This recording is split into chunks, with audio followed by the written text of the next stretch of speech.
All right, welcome back. Today, we are going to seriously power up your AI game. We're talking about moving past just the basic, simple chats and unlocking the real industrial strength power that these models have under the hood. So let's just dive right in. So, does this sound familiar? You're working with an AI, maybe ChatGPT, maybe Claude, and it's pretty good for some things. But the moment you try to push it to give it something really meaty, you just hit a wall. The results get inconsistent or just plain weird. You kind of start to wonder, is this it? Is this all it can do? And that wall usually looks a lot like this. You've got silent hallucinations, that's a great term for it, where the AI is just confidently wrong about something. Or the formatting is all over the place. Or it starts to drift off topic, giving you details you never asked for. And of course, it just flat out fails on complex tasks. Look, if you felt this, you are not alone. These are the classic signs of what we're going to call the prompting plateau. The good news? There is a very clear way to get past it. So let's start right there on that plateau, which is where most people kind of get stuck. Because this is the place where just a tiny shift in how you think about prompting can make a huge, huge difference. Okay, check this out. This slide right here is the first big leap. On the left, you've got a totally normal conversational prompt. We've all written these. But look at the right. It's the exact same request, but it's broken down using these simple tags. This isn't about being polite or adding fluff, it's about one thing: structure. By clearly defining the task, the context, and the constraints, you're not just talking at the AI anymore. You're giving it a crystal clear blueprint to follow. And this quote just nails why that works so well. It says it's like if you met someone from France and kept speaking English louder instead of just learning a few French words. It's perfect, right? You get better results by speaking the AI's language. And it turns out models like Claude are specifically trained to look for and prioritize structured information like this. You're literally meeting them on their home turf. Now let's see how this idea builds on itself. We're going to go from using simple tags to installing basically a complete reasoning framework. This is where you get next-level control and reliability. Okay, so what we're talking about here are advanced frameworks, like the open source Wuju mode.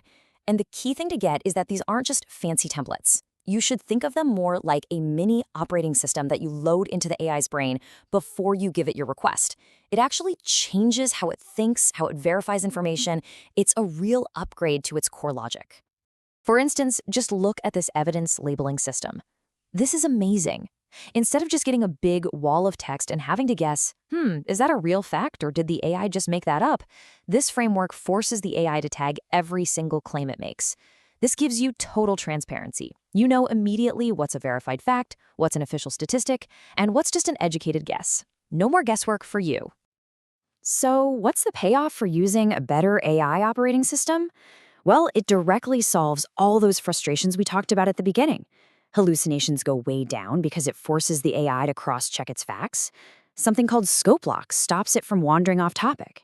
You get a stable tone, consistent formatting, and the best part, because this is all about logic, not some proprietary trick, it works with pretty much any major LLM out there. But okay, what happens when your task is so big, so complex, that even one perfect prompt isn't enough?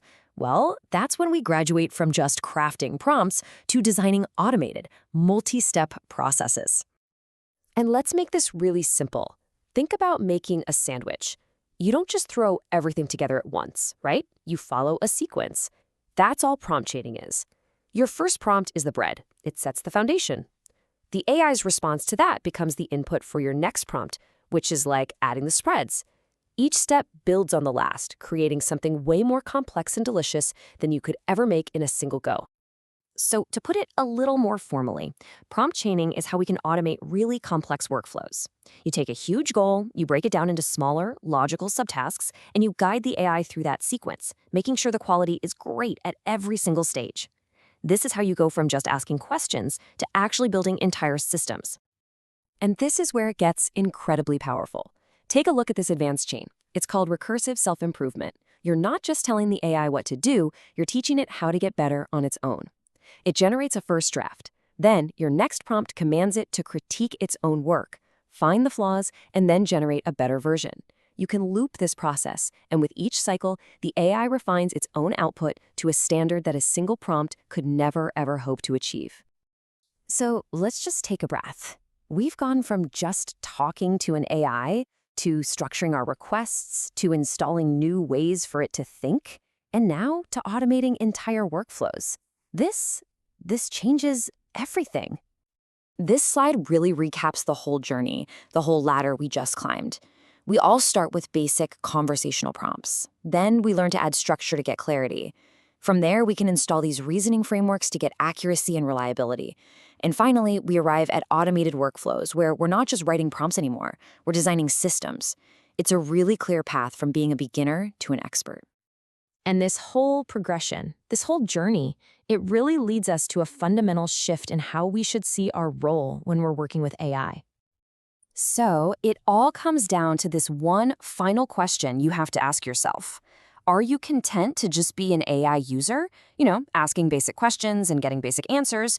Or are you ready to become an AI architect, someone who designs, who structures, and who automates intelligent systems?